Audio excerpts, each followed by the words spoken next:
Assalamualaikum warahmatullahi wabarakatuh.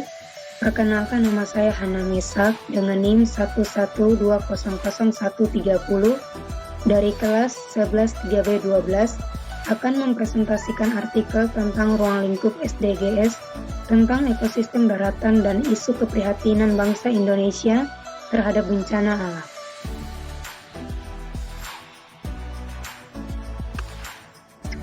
Yang pertama ada pengertian ekosistem. Ekosistem adalah suatu sistem ekologi yang terbentuk oleh hubungan timbal balik tak terpisahkan antara makhluk hidup dan lingkungan. Selanjutnya ada ekosistem terdiri atas dua komponen, yaitu satu, komponen abiotik atau komponen tidak hidup. Komponen abiotik dapat berupa bahan organik, senyawa anorganik, dan faktor yang mempengaruhi distribusi organisme. Komponen abiotik adalah komponen ekosistem yang terdiri dari makhluk tak hidup atau benda mati, seperti tanah, air, udara, cahaya matahari, dan suhu.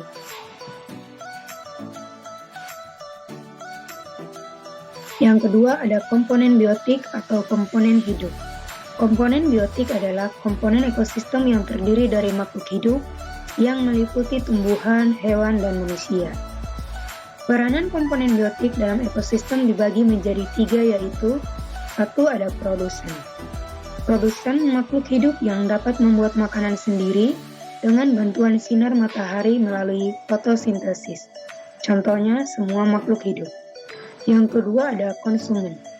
Makhluk hidup yang tidak dapat membuat makanan sendiri dan menggunakan makanan yang dihasilkan oleh produsen. Contohnya, hewan dan manusia.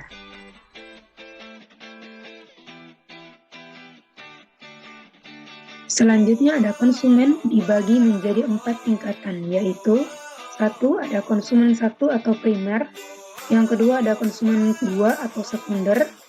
Yang ketiga ada konsumen ketiga atau tertier. Yang keempat ada konsumen puncak. Selanjutnya penguraian.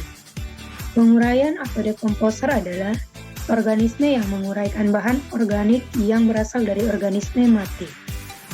Tipe penguraian ada 3, yaitu 1. Aerobik, 2. anaerobik, 3. fermentasi.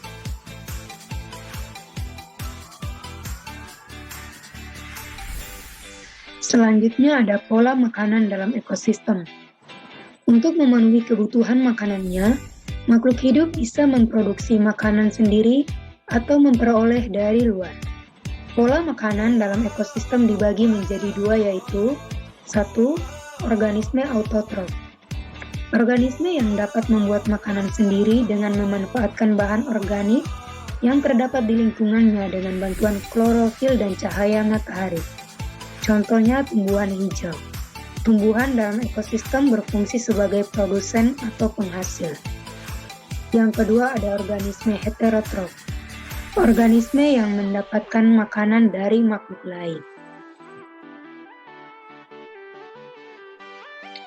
Selanjutnya ada macam-macam ekosistem. Secara umum ada 3 macam ekosistem, yaitu 1. Ekosistem air. Air adalah hal penting karena merupakan sumber air dan industri yang murah. Contoh ekosistem air.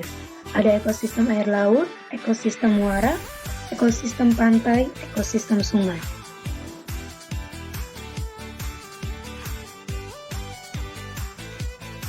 Selanjutnya yang kedua ada ekosistem darat. Contoh ekosistem darat yaitu 1. Ada hutan hujan tropis, terdapat di daerah tropik dan subtropik. Yang kedua ada hutan mangrove, hutan yang tumbuh pada tanah lumpur di daerah sekitaran pantai dan muara sungai yang dipengaruhi pasang surut air laut.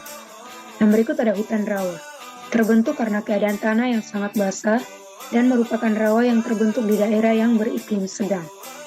Selanjutnya ada padang rumput, terdapat di daerah yang terbentang dari daerah tropik ke subtropik. Ciri-ciri ekosistem padang rumput adalah curah hujan kurang atau hujan turun tidak teratur. Selanjutnya ada gurun, terdapat di daerah tropik yang berbatasan dengan padang rumput.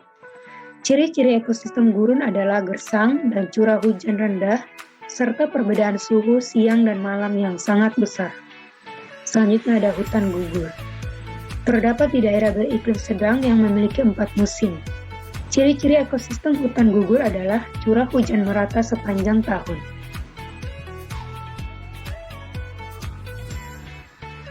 Selanjutnya ada ekosistem buatan. Ekosistem buatan adalah ekosistem yang diciptakan oleh manusia untuk memenuhi kebutuhannya. Contoh ekosistem buatan yaitu ada bendungan, sawah irigasi, dan perkebunan sawit. Selanjutnya, faktor yang mempengaruhi ekosistem. Faktor-faktor yang mempengaruhi ekosistem yaitu 1. Ada gangguan alam, misalnya banjir, tanah longsor, kekeringan, gunung meletus, dan lain-lain. Yang kedua ada tindakan manusia. Tindakan manusia dibagi menjadi 2 yaitu tindakan positif dan tindakan negatif. Untuk tindakan positif ada reboisasi atau mencegah erosi dan banjir. Selanjutnya ada pemupukan secara teratur atau untuk menyuburkan tanaman. Kalau untuk tindakan negatifnya ada penebangan hutan secara sembarangan. Yang kedua ada perburuan secara liar. Yang ketiga ada penggunaan pestisida yang berlebihan. Selanjutnya, isu keprihatinan bangsa Indonesia terhadap bencana alam. Bencana adalah suatu peristiwa yang mengancam dan mengganggu kehidupan yang diakibatkan oleh faktor alam dan faktor manusia. Sedangkan bencana alam adalah bencana yang disebabkan oleh peristiwa-peristiwa alam. Ada beberapa bencana alam yang sering terjadi di Indonesia, di antaranya adalah 1. Banjir. Banjir adalah keadaan di mana suatu daerah tergenang oleh air dalam jumlah yang besar. Banjir merupakan bencana alam yang sering terjadi di Indonesia. Banjir dapat terjadi akibat curah hujan yang tinggi, kebocoran tanggul, permukaan tanah lebih rendah dibandingkan permukaan air laut, aliran sungai tidak lancar akibat terhambat oleh sampah. Cara mengatasi banjir yaitu membersihkan saluran air dari sampah yang dapat menyumbat aliran air, tidak menebang pohon dengan sembarangan. Yang kedua ada gempa bumi. Gempa bumi merupakan guncangan atau getaran yang terjadi pada permukaan bumi akibat pelepasan energi akibat pergerakan lempeng atau kerak bumi.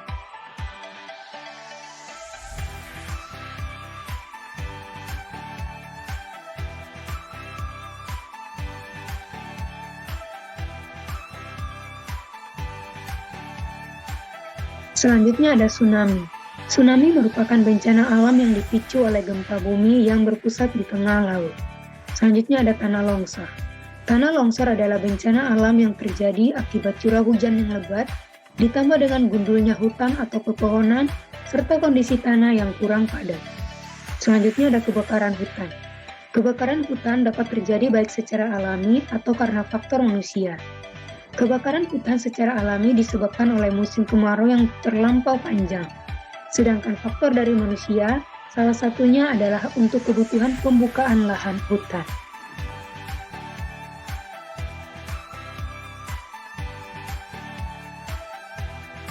Selanjutnya ada kekeringan. Bencana alam kekeringan adalah kondisi kurangnya pasokan air di suatu daerah dalam waktu yang cukup lama.